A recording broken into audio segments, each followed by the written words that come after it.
Uluru is the Aboriginal name for Ayers Rock, an enormous isolated sandstone outcrop rising 1,140 feet above the Red Desert Plain in the Northern Territory of Central Australia, 208 miles southwest of Alice Springs. This huge round monolith has a perimeter of almost 6 miles and extends underground for 1.5 miles. Due to the effects of the light, Uluru appears to change colour from an intense pink-red glow at sunrise to a deep ochre at sunset. The rock is a deeply sacred place to the Anangu, the Aboriginal peoples inhabiting the area, who consist of 2 different language groups, Yankun Itat Raja and Pijunt Tat Raja. In October 1872, the first non-Indigenous person to see Ayers Rock, English explorer Ernest Giles, described it as the remarkable pebble. The following year, surveyor William Goss became the first European to climb the rock, which he named Ayers Rock, in honour of the then Chief Secretary of South Australia, Sir Henry Ayres. Although the smooth, bare rock of Uluru supports practically no vegetation, the rainwater runoff that collects at the rock's base has created a fertile area around the site which sustains a rich variety of plant and animal life. These favourable conditions have made the numerous caves and waterholes in and around the rock a prime location for settlement, with the presence of Aboriginal groups in the area going back as far as 10,000 years ago, possibly as much as 20,000. The Aboriginal Holy Mountain is currently part of the Uluru-Kata-Tjua National Park, and since 1985 has been jointly owned by the Pijunt Tjara people and the Parks Australia, a division of the Australian Government Department of the Environment and Water Resources. In 1987, Uluru, Ayers Rock, was added to UNESCO's World Heritage List. However, by 2000, the number of annual visitors to the site was topping 400,000, and maintaining the sacred nature of the place has now become a serious problem. Uluru's Aboriginal owners are part of the local indigenous community of the Mutijulu, who live in the shadow of the rock and organise a series of guided tours for visiting tourists.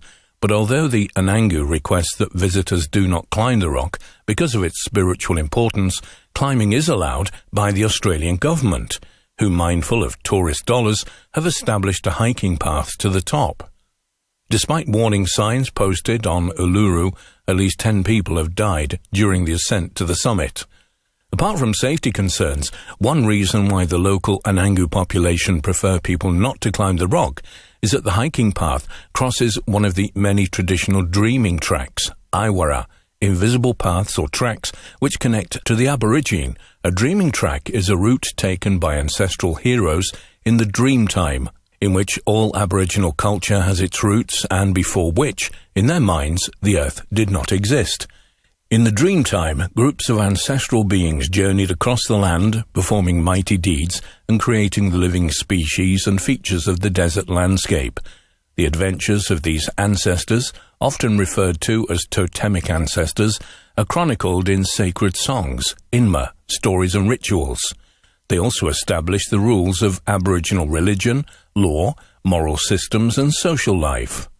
In the mind of the Aborigine, Tijukurpa is a true record of how the landscape was formed, a landscape which is still inhabited by the spirits of their ancestor beings.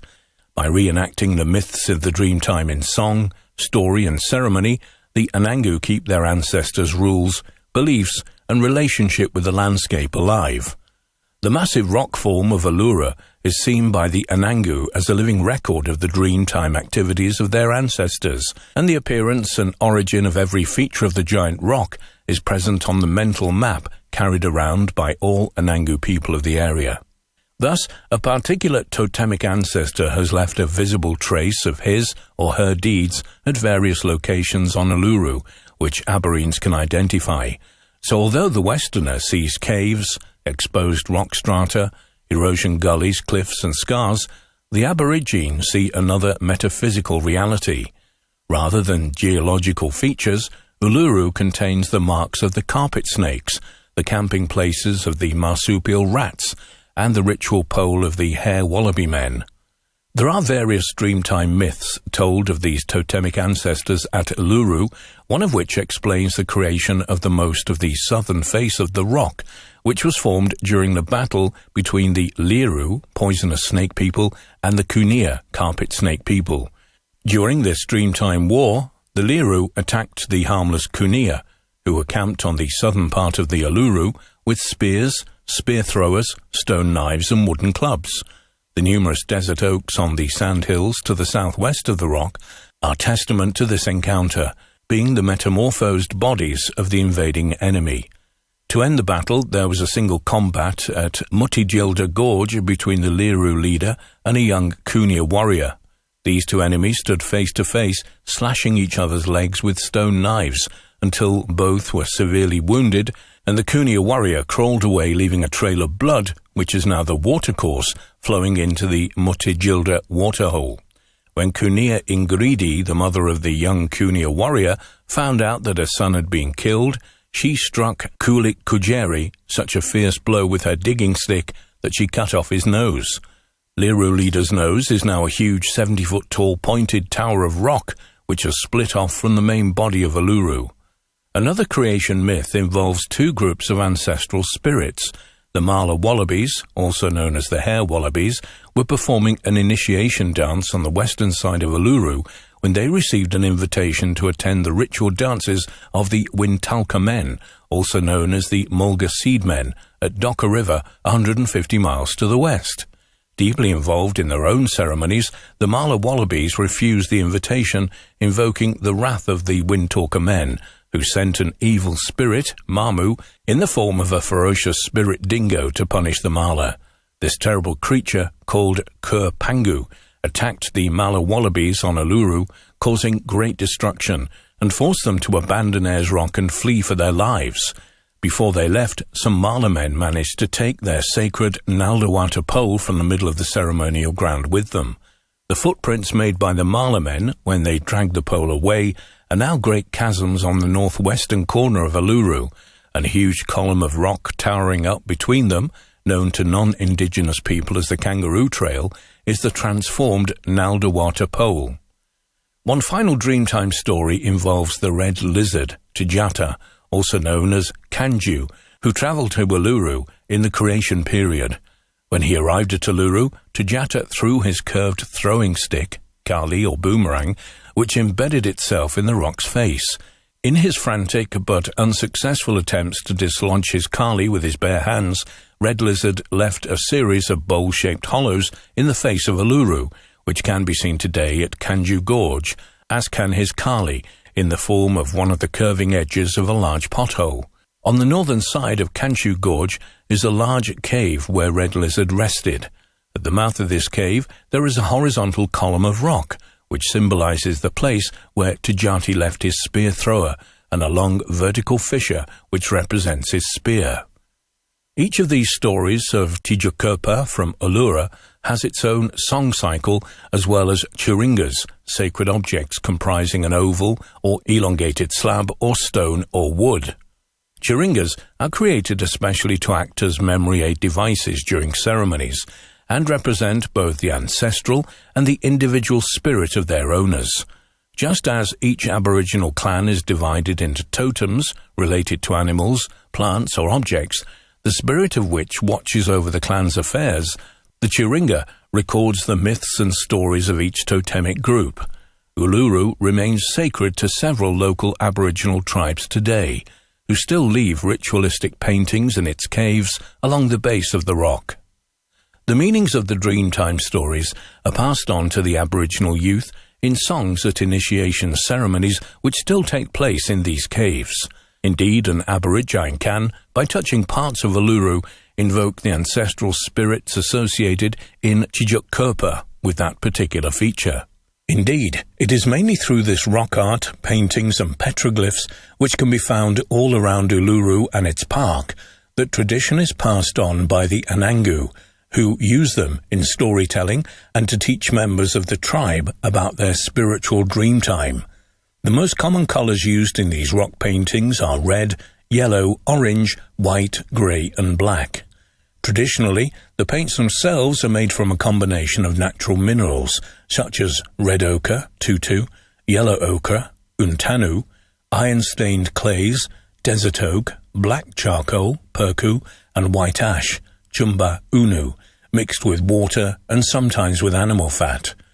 The symbols painted by the Anangu include geometric shapes, like concentric circles, figures representing animal tracks, and outlines of animals.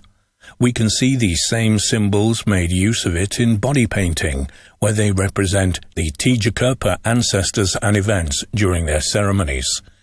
Anangu rock art mainly depicts creation stories and legends, and is used by the tribe in a similar way to how other societies use scripture or written language to convey their ideas and worldview. However, in their long existence, the art has also illustrated hunting methods, laws, ceremonies, even early contact with Europeans, all the way back to conserve knowledge for future generations. Understandably, due to the sacred nature of the rock art sites, photography of these many ancient rock paintings and petroglyphs is forbidden by the Anangu. Consequently, our knowledge of them will always be limited. However, we do have evidence from a few interesting sites. Kulpi Mutitjulu Cave, was used by ancient tribes to distribute food caught during the day, but as evidenced by the many paintings in the cave, it also served to teach children Dreamtime stories. Located on the north, northwest and south sides respectively, Straitjacket, Pulari and Malaputa are important and culturally sensitive sacred women's sites. The rock carvings at these sites, the equivalent of sacred religious texts in other religions, are of extreme importance to the Anangu women. There is also a sacred men's site called Kuniapiti, located on the far east side of Uluru, which has similar sacred rock carvings and features to Malaputa and Pulari. These sites are the temples and churches of the Anangu people, and strangers are not allowed to enter. Unfortunately, it is difficult to date the rock art at Uluru, as radiocarbon dating can only be used to date the materials used for the pigments, not the paintings themselves. We can only assume that the art has existed as long as humans have lived in the area, that is perhaps up to 30,000 years ago.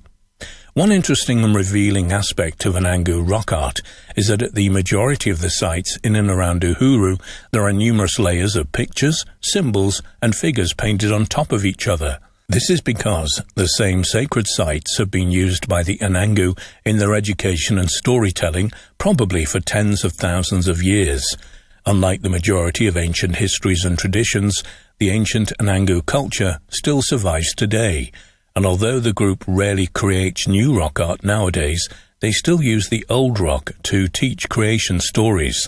In this way, they ensure the continuation of their sacred knowledge